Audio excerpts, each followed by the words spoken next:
세상에 떠도는 기묘한 괴담들. 첫 번째 이야기, 지옥에 떨어진 인간의 소름 끼치는 괴담. 바람이 휘몰아친다. 바람결에 몸뚱이가 살짝 밀려나는 감각을 느꼈다. 균형을 잃을 뻔한 것을 겨우겨우 되잡아 똑바로 섰다. 나도 모르게 안도의 한숨이 입술 틈으로 새어나왔다. 그 한숨 뒤로 황당함의 헛웃음이 튀어나왔다. 죽겠다고 이 꼭대기로 선 놈이 떨어지지 않아서 다행이라 안도하는 꼴이라니. 그 모습이 우스운 나머지 그대로 크게 웃음이라도 터뜨리고 싶은 기분이었다. 하지만 애석하게도 품속에 남아있던 유쾌함은 지금의 짧은 비소를 마지막으로 바닥을 드러냈다. 잠깐이나마 끌어올렸던 입꼬리가 파르르 떨어지고 입안이 바싹바싹 말라가는 것을 느꼈다. 바람이 무척이나 세다. 이 난간 아래에 서 있을 때만 해도 날씨가 참으로 덥다고 생각했었다.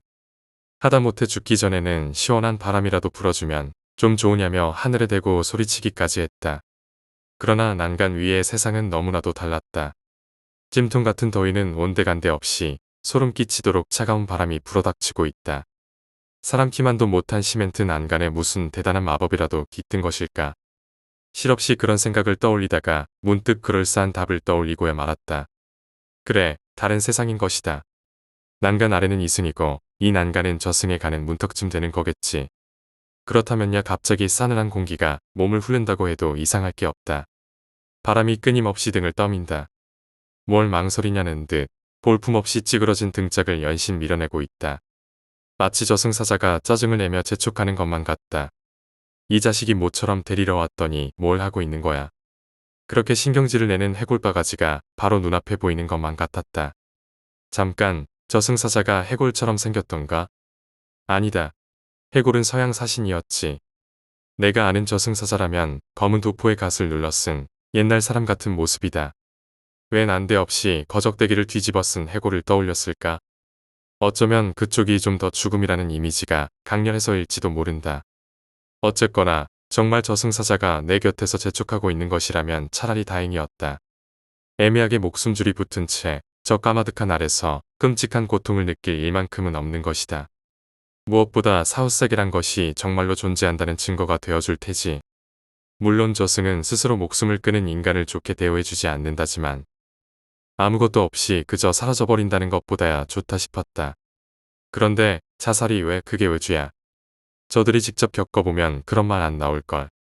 하늘 위인지 땅 아래인지 편하게 눌러 앉아서 남의 잘못이나 까디집는 것들이 뭘 안다고 자살을 욕해. 애초에 그런 놈들이 그 많은 사람들을 데려다가 천국에 보낼지 지옥에 보낼지를 정한다는 게 말이나 돼 자격이나 있어. 그런 놈들부터 지옥에 처박아 버려야 할 텐데. 쓸데없는 망상이 계속해서 꼬리를 물고 이어졌다. 정말로 사후세계가 있고 정말로 자살자를 무차별적으로 지옥에 보내버리는지는 모르겠다만 방금 그 생각만으로도 그들은 확실하게 나의 지옥행을 확정지었을 것이다. 하지만 이젠 아무래도 상관없었다. 내가 지옥에 간다면 적어도 지옥에 순 나쁜 놈들만 있는 건 아니라는 거겠지. 마음 잘 맞는 자살자를 찾을 수 있다면 거기도 썩 못 지낼 세상은 아닐지도 모른다. 잡설이 길었다. 유언 같은 거 없이 깔끔하게 자리를 뜨자고 생각했건만 그 결과가 이거다. 결국은 제 머릿속의 의미도 모를 유언을 줄줄이 길게 써내리고 말았다. 그래도 괜찮겠지. 돌바닥에 머리통이 뭉개지고 나면 이 유언장도 흔적 없이 사라져버릴 것이다. 아무도 읽지 못하는 유언장이라고 생각하니 괜히 가슴이 들떴다. 그것이 삶을 마무리하기에는 가장 완벽한 기분이라고 생각했기에 다시금 등을 떠미는 바람에 저항하지 않고서 그대로 저승을 향해 추락해 내렸다. 저승의 날카로운 풍압이 살갗을 갈기갈기 찢어발기는 것만 같았다. 바람은 바닥을 내려다보는 눈동자를 후벼 파듯 긁어댔다. 하지만 눈을 감지는 않았다. 죽음을 놓쳐 버둥거리는 고통을 걱정하기는 했으나 고통 없는 죽음을 바란 적은 없다. 저승의 문턱을 넘는 데에 고통이 없다면 그거야말로 이상한 일이겠지. 완전히 말라버린 망막 가까이 아스팔트 바닥이 불쑥 다가왔다. 마침내 다가온 죽음의 순간에도 눈을 감지 않았다. 도리어 눈을 크게 뜨고 이 희뿌의 시야가 핏물로 암전되기를 기다렸다. 그러나 아무 일도 일어나지 않는다. 가장 먼저 바닥에 박살나야 했을 이마는 여전히 눈썹에 살가죽이 밀려 주름을 치고 있었다. 칼바람에 말라붙고 갈라진 눈동자는 여전히 한 뼘도 채 남지 않은 아스팔트 바닥을 내려보고 있었다. 마치 시간이 멈춘 것만 같다. 죽음을 앞둔 사람에게 찾아온다는 마지막 생각의 시간일까? 최후의 순간에 뇌가 극도로 활성화되어 주변의 시간이 천천히 흘러간다는 그것일까? 그렇다기에는 너무나 길게 이어졌고 천천히라고 할 흐름조차 남아있지 않았다. 저승의 문턱을 넘는 마지막 순간에 나는 멈춰버리고 만 것이다. 멈춰버린 시간 속에서는 지나버린 시간조차 셀 수가 없었다. 이 정도면 생각도 모두 정리했다고 생각해. 이 정도면 내가 어떤 상황에 있는지 모두 이해했다고 생각해. 그렇게 항의하듯 소리를 질러보았지만 그 누구도 대답해주지 않았다. 저승사자는 뭘 하고 있는 거야? 이거 행정사고 아니야? 저승사자 역시 침묵을 끝마치지 않았다. 하루가 지났을까? 한 달이 지났을까? 1년이 지났을까? 더 이상은 버티지 못하겠다는 비명을 떠올린 그 순간에야 나는 그럴싸한 대답을 떠올릴 수 있었다. 자살자는 지옥에 간다고 했지. 하지만 이 복잡한 세상 어디에 지옥을 따로 마련할 수 있겠어. 그러니 저승에 높으신 분들은 이런 식으로 간이 지옥을 만든 것이다. 영원히 내가 바라던 죽음을 맞이하지 못한 채 저승의 문턱에 걸쳐 서서 그저 그 너머를 바라볼 수밖에 없는 지옥. 너무하다면 너무했다. 누구도 그 지옥이 이런 거라고는 알려주지 않았잖아. 억울함과 괴로움에 마음속으로 소리쳤다. 하지만 그것도 어쩔 수 없지. 죽은 자는 말이 없으니까. 마음속으로 혀를 차며 대답했다. 참으로 안타깝게도 자신의 불만에 대한 대꾸마저도 스스로 생각하는 수밖에 없었다. 하지만 그것도 어쩔 수 없지. 죽은 자는 말이 없으니까. 말라붙은 눈동자를 감지도 못한 채 대답했다. 두 번째 이야기, 새벽 운동. 안녕하세요. 부산 사는 대학생입니다.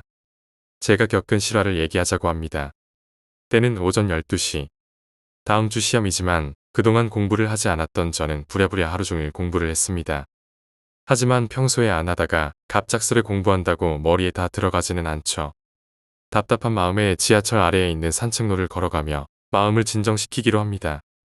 저녁에는 꽤 사람이 붐볐지만 늦은 시간이라 그런지 한 명도 보이지 않았습니다. 한참 걸었을까요? 이 늦은 시간에 운동, 아니 배드민턴을 치는 사람이 있더군요. 신기하네 하고 지나가는데 몇 초 안 돼서 제 옷을 누가 당기며 말을 하더군요. 저기 잠시만요. 겁이 많던 저는 갑작스러운 목소리에 깜짝 놀라 육성으로 소리 지르고 맙니다. 고개를 돌려보니 내 또래 정도 돼 보이는 여성이었어요. 민망해서 바로 아무렇지도 않은 척 무슨 일이냐고 묻자 내 놀란 모습이 웃겼는지 미소를 머금은 여성분이 자신이 내기에서 졌는데 배드민턴을 같이 쳐줄 수 있냐고 합니다. 살다 이런 부탁은 처음 들어서 당황했는데 여성과의 대화가 전무했던 기회를 놓치지 않고 저는 흔쾌히 승낙하게 됩니다. 이런저런 얘기를 하며 배드민턴장을 갔더니 남성분이 또 하나 있더라고요. 이분도 제 또래는 돼 보였어요. 알고 보니 저랑 여성분이랑 같이 치는 줄 알았는데 저 여성분 대 남성분이랑 2대1로 치는 거더라고요. 실망하긴 했지만 약속했으므로 대충 치고 빠져나가려 했습니다. 치는 도중에도 서로서로 통성명하고 대화도 했습니다. 배드민턴과 같은 운동 종목에 약하고 낯을 가려 대화에 서툰 저를 이상하리만큼 이해해주고 지나칠 정도로 분위기를 띄워주더라고요. 이런 기분은 병장 때도 못 느껴본 것 같습니다. 한 10분 쳤을까요? 시험 공부할 거도 있고 해서 3세트 정도 쳤으니 이만 가보겠습니다 하고 가려고 했습니다. 배드민턴 좋아하세요? 여성분이 밝은 목소리로 묻더라고요. 거짓말을 못하는 성격이라 솔직하게 아니요 전 별로 라고 대답했더니 여성분이 배드민턴 좋아하시죠? 한 번 더 질문합니다. 목소리가 작아 못 들었나 싶어 다시 말해드렸어요. 이제서야 이해한 듯한 여성분은 미소를 유지한 채 저한테 번호를 알려달라고 합니다. 왜요? 이해가 안 돼 물어봤습니다. 타지에서 왔는데 배드민턴을 칠 사람이 없어 같이 치자고 하더라고요. 궁금증을 참지 못하고 온 이유를 물어봅니다. 여성분의 대학교는 서울이고 휴학했다고 합니다. 그렇구나 하고 앞에서 말했다시피 배드민턴은 그다지 흥미없고 낯선 사람에 대한 경계심이 강한 데다가 내기 때문에 잠깐 도와준 거라 그냥 가려고 했습니다. 그 여자도 나의 경계심을 눈치챘는지 카톡 아이디만 알려달라 하더라고요. 직감적으로 이상함을 느낍니다. 왜냐면 문맥이나 분위기상 어색하거든요. 애초에 내기 때문에 잠깐 치는 거고 배드민턴을 좋아하세요? 에 대한 대답이 부정인데 갑자기 같이 치자니 두 번의 거절에도 불구하고 번호를 알려달라니 뭔가 답이 어떻든 정해진 순서로만 움직이는 기계 같았습니다. 거절을 잘 못하는 저는 카톡 아이디를 알려주고 이젠 진짜로 가려 합니다. 어디 사세요?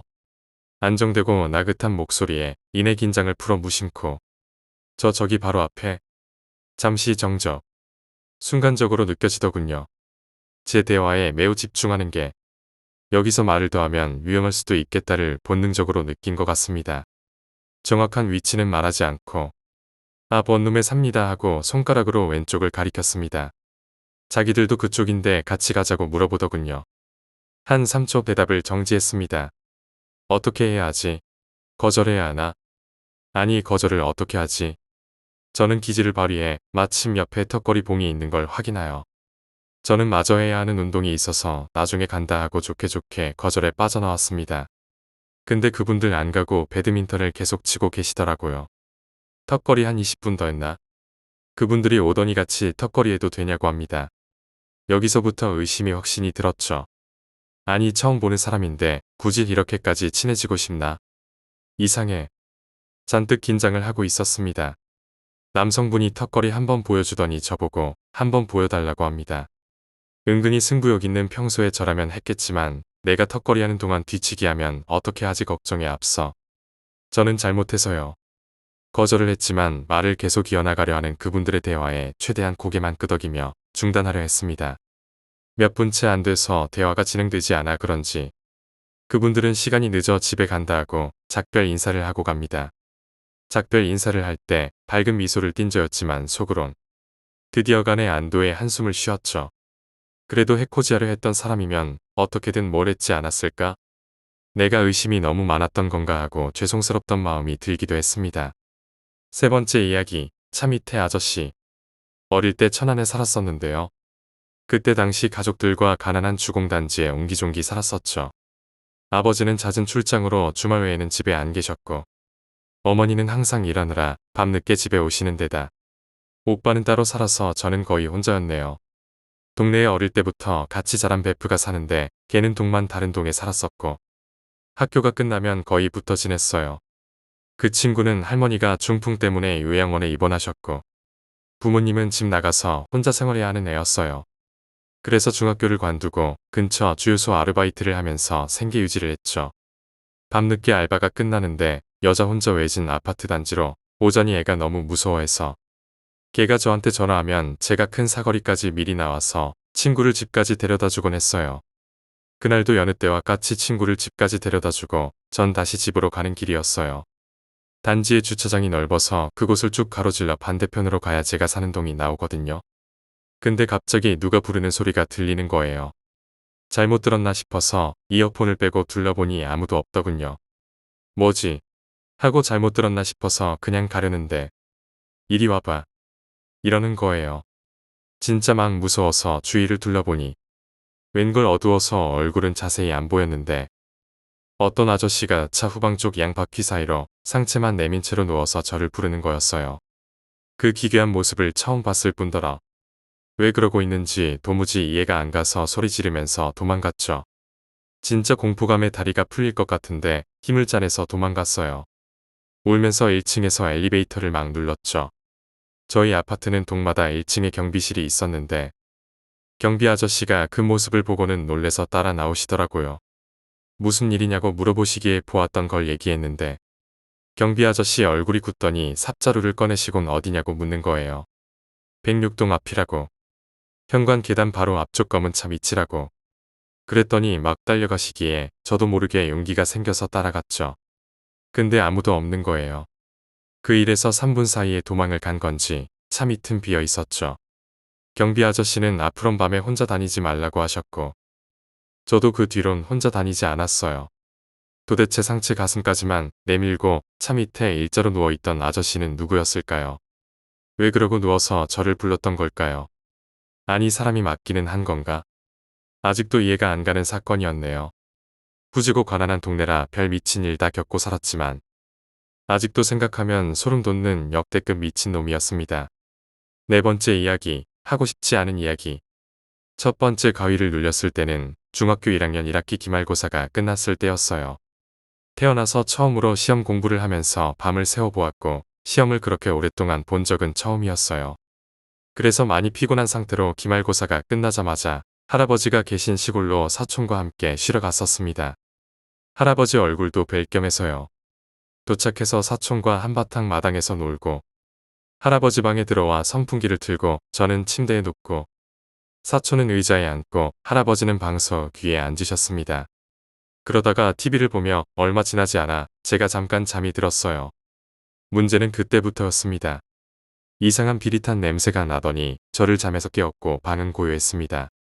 분명 TV를 틀어놔서 소리가 들려야 하는데 소리가 나지 않아 두 분은 밖에 나간 줄 알았어요. 그래서 눈을 떠 옆을 보니 그대로 앉아 계시더라고요. 사촌과 할아버지가 이상하게 TV가 꺼진 상태에서 TV를 계속 응시하고 있었습니다. 무표정한 상태로 계속. 그때 오묘하고 정상적인 상황이 아니란 걸 직감적으로 알겠더라고요. 태어나서 처음 눌리는 가위라서 이게 가위인지도 몰랐습니다. 그렇게 가위를 눌린 상태에서 몇 분이 지났을까. 식은땀이 흐르고 호흡이 조금씩 가빠졌습니다. 빨리 잠에서 깨야겠다는 일념으로만 버티고 있었던 그때. 오래된 듯 싶지만 장식장이 너무 고급스러워. 할아버지가 예전에 주워오셨던 침대 옆 장롱에서 소리가 났습니다. 쿵 하는 소리가 그 장롱의 특징을 설명드리자면 양쪽으로 열 수 있는 손잡이가 달린 장롱 2개와 손잡이가 하나 달려있는 장롱이 맨 오른쪽에 위치해 있었습니다. 그 위치는 제 바로 머리 옆이었고요. 쿵 하는 소리를 듣는 즉시 저는 그 장롱을 직시했습니다. 너무너무 무섭더라고요. 그러면서 아까 맡았던 비릿한 냄새가 심해졌습니다. 방은 아주 고요함을 유지하는데 한 번 더 쿵 소리와 함께 장롱의 문이 반쯤 열리더군요. 그 사이에서 할아버지 와이셔츠 소매 끝이 정말 미세하게 팔랑팔랑 움직이는 걸 보았습니다. 움직이는 보통 팔랑팔랑 거리는 움직임이 아니라 왼쪽으로 갔다가 12초 정지하고 오른쪽으로 갔다가 12초 정지해 있는 물리법칙으로 설명할 수 없는 그런 움직임이었습니다. 그때 호흡을 제대로 할 수 없었고 토를 하고 싶었지만 제 몸은 제 의지를 벗어난 지 오래였습니다. 제가 할 수 있는 유일한 행동은 눈동자를 굴리고 눈꺼풀을 감았다 뜨는 것뿐이었습니다. 어린 나이에 그러한 공포를 마주하면서 숨을 쉬는 방법을 잊지 않기 위해 사력을 다하고 있는 도중 그 와이셔츠가 바닥으로 떨어졌습니다. 저는 그게 끝인 줄 알았습니다. 하지만 그 와이셔츠가 움직이더니 장롱을 타고 올라가서 천장에 와이셔츠가 붙어 있었습니다. 그 후 그 와이셔츠가 순식간에 천장에 쫙 펴졌습니다. 아주 정밀하게 하나의 주름 없이. 그리고 얼마나 지났을까? 그 와이셔츠에서 사람의 얼굴의 윤곽으로 추정되는 물체가 나오고 있었습니다. 얼굴이 나오고 어깨가 나오는 것을 보고 그 와이셔츠는 제가 누워있는 침대 옆으로 떨어졌습니다. 그리고 천장을 직시했는데 어떤 여성 귀신이 천장에 달라붙어 있었습니다. 눈은 선글라스보다 더 컸으며 코와 입은 잘 보지 못했습니다. 그때 비릿한 냄새와 요동치는 소리가 방 안에 가득했습니다. 그리고 그 여성 귀신의 머리카락이 정밀한 원으로 동그랗게 천장에 쫙 퍼져 있었습니다. 그리고 아주 천천히 그 귀신이 내려왔습니다. 너무 힘들었습니다. 공포감이 죽음의 두려움보다 더 큰 상태로 되니 눈에 피가 나는 느낌이었습니다. 그리고 제 코앞에서 멈춘 후 입을 몇 번 벙긋거리더니 사라졌습니다. 잠에서 깨자마자 침대 위에 토를 하고 울면서 소리치면서 밖으로 달려나갔습니다. 방 안에 아무도 없더군요. 그리고 가족분들이 놀라며 뛰어오시더군요. 그러면서 진정한 후 자초지종을 설명드린 후 며칠 후에 할아버지가 장롱을 태우셨다고 하셨습니다. 저는 이게 끝인 줄 알았습니다. 14살에 처음 이렇게 호되게 가위에 눌리고 이 일화가 제 기억에서 사라져갈 때쯤 한 번 더 이러한 일이 생겼습니다. 때는 고1 2학기 때 시험 기간이었습니다. 새벽까지 라디오를 들으며 공부를 하고 1시간만 자고 일어나서 마저 정리한 걸 보려고 생각했습니다. 너무 피곤하여 1시간 알람을 그때 당시 썼었던 레인폰에 알람을 맞춰놓고 잠에 드는 순간 그 말로 형용할 수 없고 14살 때 처음 맡았던 그 비릿한 냄새가 났습니다. 그걸 맡는 순간 옛날에 그 일이 있었었다는 기억과 절대 이 냄새를 맡고 나서 잠들면 안 된다. 잠든 순간 난 또다시 좆된다라는 일념 하에 소리를 지르며 눈을 떴는데 저는 이미 가위에 눌린 상태였습니다. 심장은 빠르게 요동쳤고 두려움과 공포감의 눈에서 피가 나는 느낌을 또다시 받았습니다. 그리고 위에서 말했던 방법과 똑같이 가위를 눌렸습니다. 제 방 장롱에서 교복이 떨어지면서 천장에 붙고 귀신이 내려와서 몇 번 알 수 없는 말을 하고 또다시 사라졌습니다. 이 일을 어떻게 설명을 해야 하고 어떻게 받아들여야 하나 해결 방법을 뭐가 있을까 하면서 이제 한 번만 더 이런 일이 생기면 어떤 방법이든 찾아서 해결해야 된다고 생각했습니다. 두 번은 일어날 수 있어도 세 번부터는 그건 우연이 아니라고 생각했기 때문입니다. 그 냄새 정말 잊을 수 없습니다. 그리고 시험을 볼 때마다 피곤에 쩔었을 때마다 가위에 눌릴 것 같은 공포감이나 이유 모를 불안감이 있을 때마다 장롱문을 잠그고 잠을 청했습니다. 그리고 문제는 고3 때 터졌습니다. 4월 모의고사였나? 5월 모의고사였나? 그 모의고사를 치르고 오답을 정리하고 생각이 많이 빠져 있었을 때 생각이 많은 채로 잠에 들었습니다. 역시 그때도 장롱에 문은 잠겨 있었지요. 잠들면서 비릿한 냄새가 났습니다. 아 정말 그 사람이 모든 걸 포기했을 때 그 심정.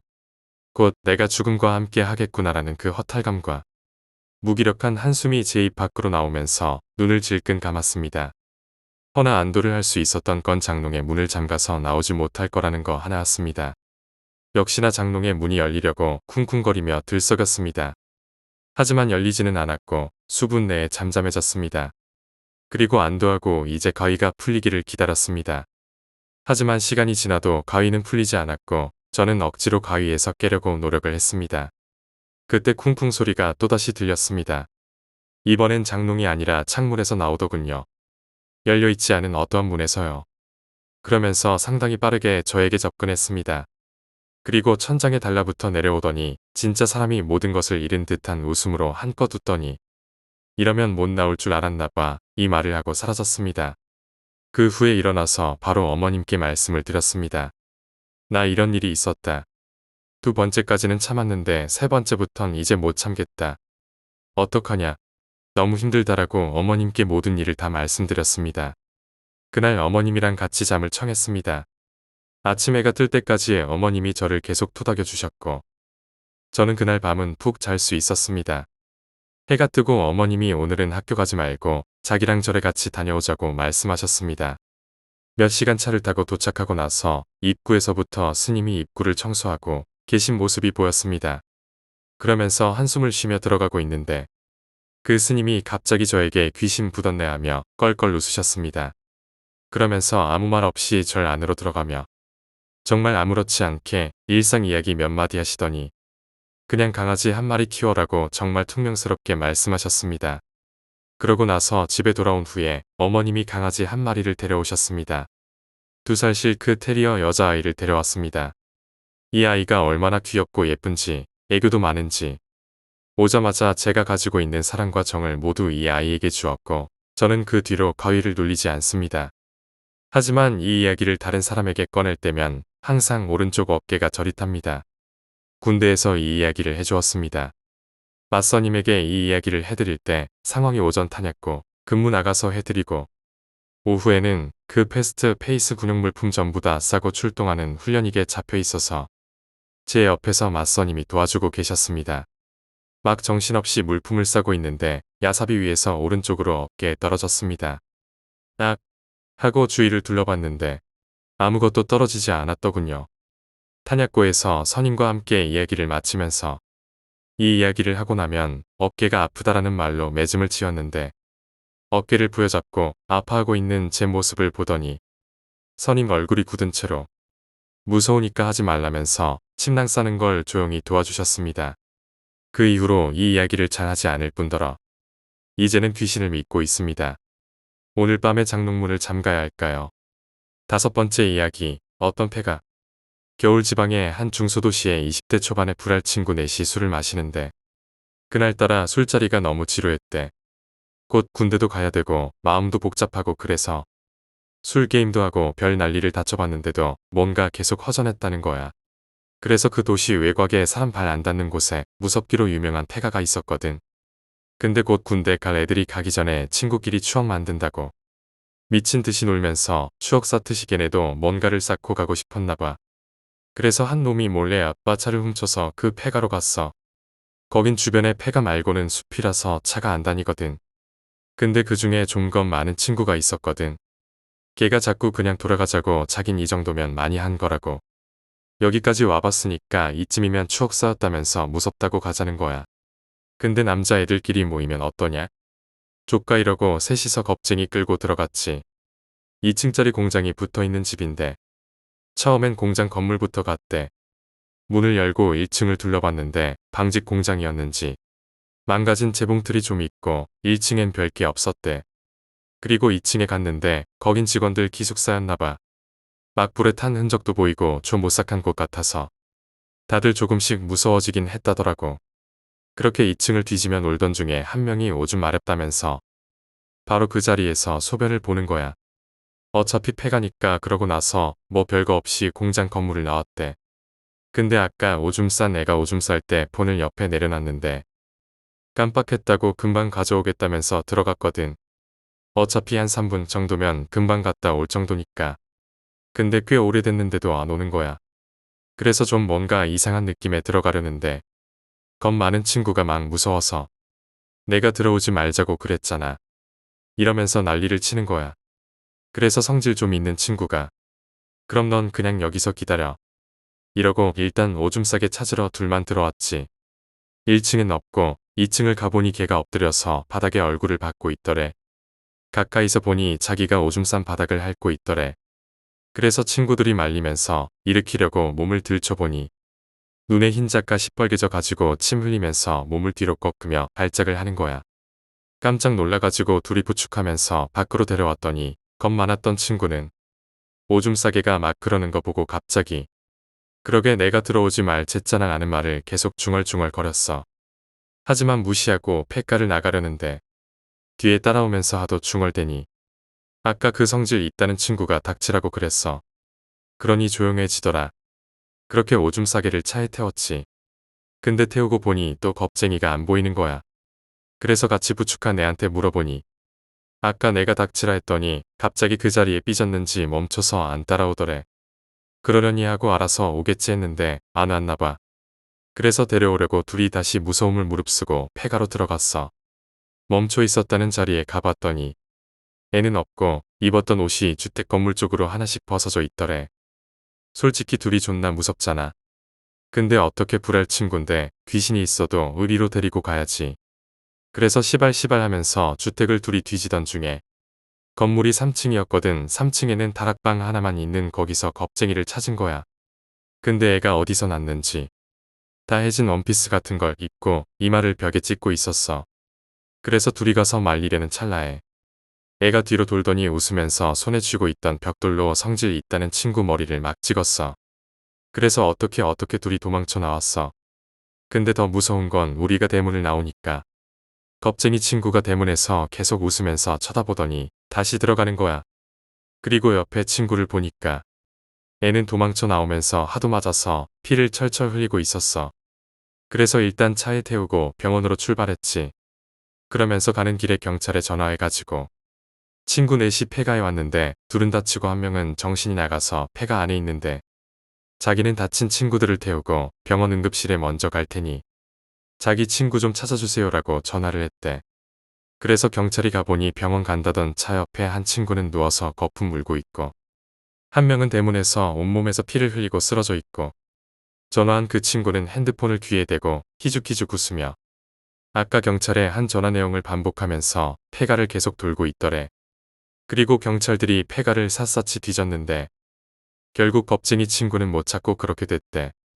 그렇게 그 정신 나간 친구만 정신병원에 살아있고 나머지 둘은 결국 죽고 겁쟁이는 행방불명됐대.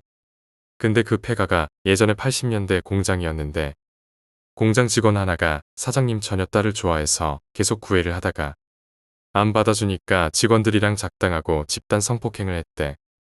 그리고 딸이 수치심에 자살을 했고 그 사실을 알게 된 사장이 밤에 기숙사 문을 밖에서 잠가버리고 다 불질러 죽였다더라고. 그러곤 사장 부부도 미쳐서 행방불명된 거래. 이게 그 건물이 폐가가 된 이유래. 6번째 이야기, 발소리. 대략 2015년 우리가 대대전술 훈련 평가받는다고 5월부터 10주 훈련을 받기 시작했어. 초반엔 어떻게 훈련이 진행될 거다 하고 알려주더라고. 6월쯤 접어드니까 둘째 주 오후에 분대 공방전을 한다는 거야. 그 당시 내가 3소대였는데 K3 기관총 사수였어. 각기 4개의 분대가 하나씩 찢어져서 훈련하는 게 아니라 두 개의 분대씩 팀을 먹고 공방전을 한다 하더라고. 그래서 내가 속한 2분대랑 3분대, 그리고 1분대랑 본부분대. 이렇게 팀을 나누고 우리가 첫 턴 방어를 받았어. 공격하는 쪽은 침투조로 가서 한다고 했어. 물어보니까 침투 시작 지점이 꽤나 멀더라. 간부 분대장이 우리 병과에 맞게 여기저기 배치랑 암구호를 줬는데 하필이면 나랑 부사수가 거의 산 정상 옆 능선까지 올라가서 옆 틈 좁은 능선을 지키는 거였어. 게다가 엄폐할 장소도 딱히 없었고 어쩔 수 없이 진지 구축하자고 했지. 그때 부사수 표정이 예비 총열 들어다가 찍을 것만 같은 그런 얼굴 표정이더라. 제일 잘하는 사람한테는 포상 외박을 준 데서 열심히 팠는데 포상의 힘이라 그런지 진지 안에 들어가면 배 위치까지 판 거야. 앞에 나뭇잎 갈면 진짜 침투조에서 안 보이는 정도로 말이야. 그래서 올라온 선임들한테 칭찬받고 분대장한테 좋게 보여서 결국 포상 외박 받았어. 아무튼 나랑 부사수는 파낸 흙들은 계단 만들고 앞에 총 거치할 수 있을 둔덕 만들어도 남아 돌아서 뒤에다가 쌓았지. 그리고 바로 발성 장애물 설치하고 교보제 크랩 모아 설치하고 다 했어. 나무가 덩그러니 한 그루 있던 게 아니라 산이라 그런지 낭떠러지 근처에도 나무가 많았고 우리 근처에도 나무가 많았단 말이야. 근데 저기 말고 딴 곳에 놓으려면 다 낭떠러지 아래로 내려가야 하는데 거의 각도가 60에서 70도 정도의 각도였어. 그것도 양쪽 다 그 정도인데다가 위에서 말한 대로 우리가 산 정상 바로 아래 능선을 보고 있어서 높기는 또 더럽게 높아요. 구르면 그냥 그대로 사탄한테 직행 볼링공 되는 거야. 다 설치하고 나니까 해도 다 젖고 비도 한 두 방울 떨어지더라고. 애초부터 꾸리꾸리했던 날씨라서 판초 오에 챙겨온 걸로 나뭇가지로 뼈대 세우고 지붕 만들어서 있었지.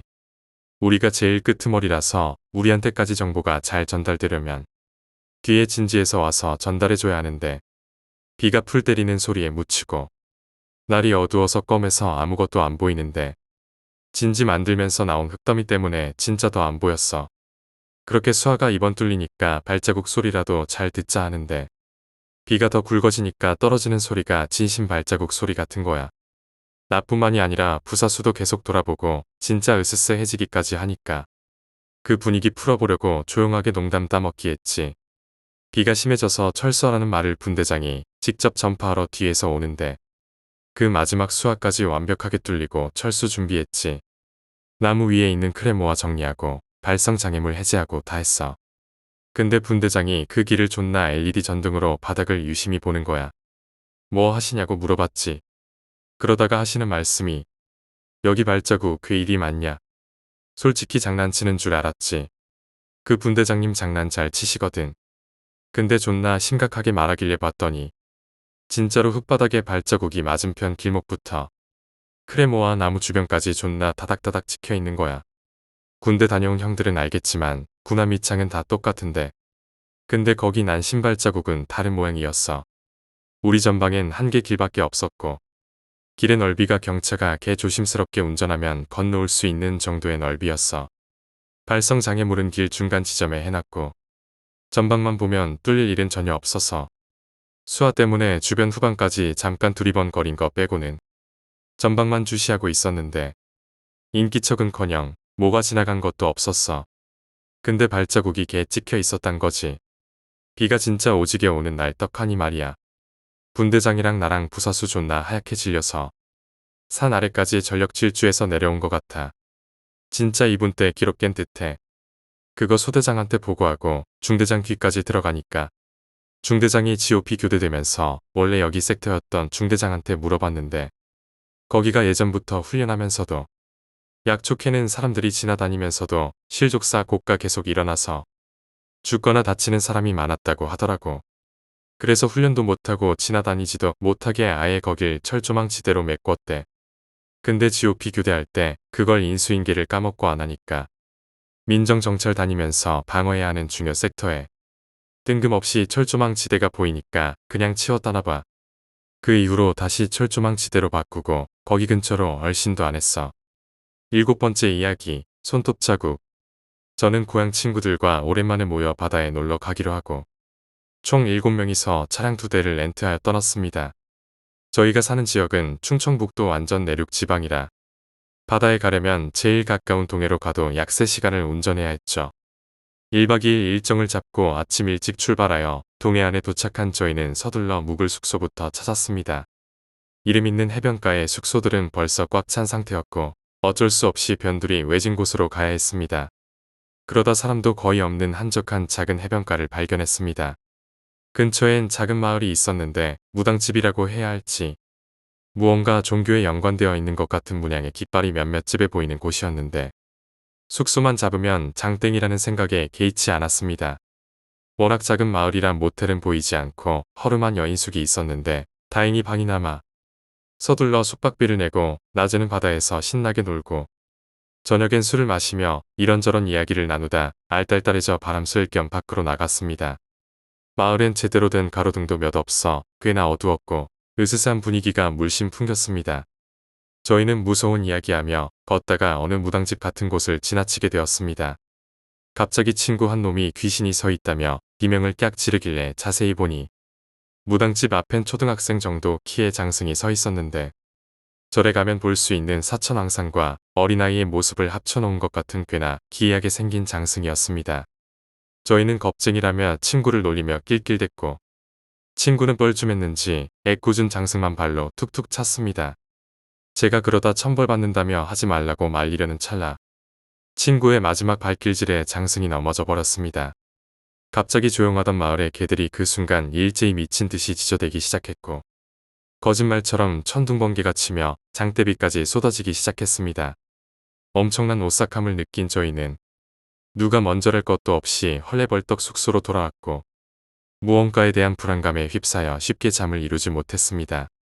그렇게 해 뜰 때가 다 되어서야 잠에 들 수 있었고 일어나 보니 시간은 어느덧 오후 2시를 넘기고 있었습니다. 부랴부랴 짐을 싸고 나오는데 여인숙 주인 아주머니가 혹시 어제 무당집에 갔었냐 거기 있는 장승에 해코지했냐라며 화를 내셨습니다. 저희는 죄송하다 길이 어두워 걸려 넘어졌다 하며 둘러댔지만 아주머니는 그러다 천벌받는다며 빨리 무당집에 가서 사과를 하라고 하셨습니다. 저희는 다시 그곳에 가기가 정말 내키지 않았지만 어쩔 수 없이 무당집으로 향했습니다.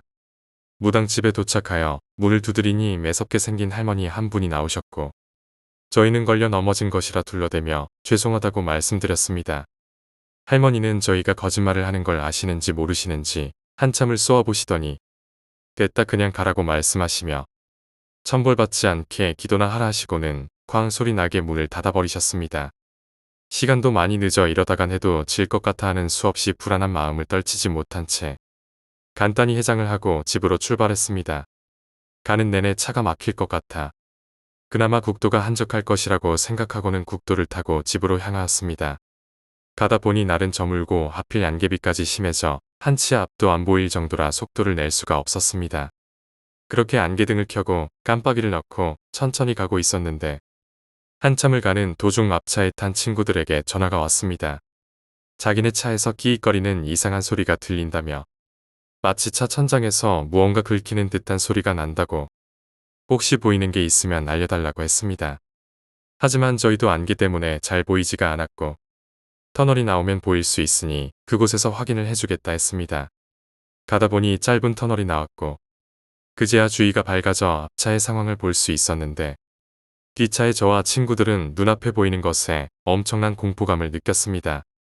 저희가 본 건 몸집이 작은 사람 같은 시커먼 것이 선루프 위에 앉아 안으로 들어가려는 것인지 손으로 박박 긁어대고 있었습니다. 저희는 서로 아무 말도 하지 못하고 그대로 얼어붙었고 터널은 끝이 나 다시 주위가 안개와 어둠으로 가득 차 보이지 않게 되었습니다. 패닉에 빠진 저희는 한참을 아무 말 없이 운전만 해야 했고 그대로 저희가 사는 지역에 도착했습니다. 렌트숍에 도착해서야 말문이 트인 저희는 앞차에 탄 친구들에게 저희가 본 것을 이야기했고 친구들은 말이 되냐며 차 천장을 확인하는데 그곳에는 누군가 손톱으로 미친 듯이 긁은 것 같은 자국이 남아 있었습니다. 비가 왔으니 망정이지. 친구들이 확인한답시고 선루프를 열었다면 어떻게 됐을까요? 지금 생각해도 소름이 끼칩니다. 물론 차량 도색 비용으로 돈도 엄청나게 깨졌습니다. 지금도 만나면 차라리 돈 몇 푼이야 내고 말지. 큰 사고 나는 것보단 다행이라고 이야기합니다. 천벌받을 걸 이렇게 때웠다고.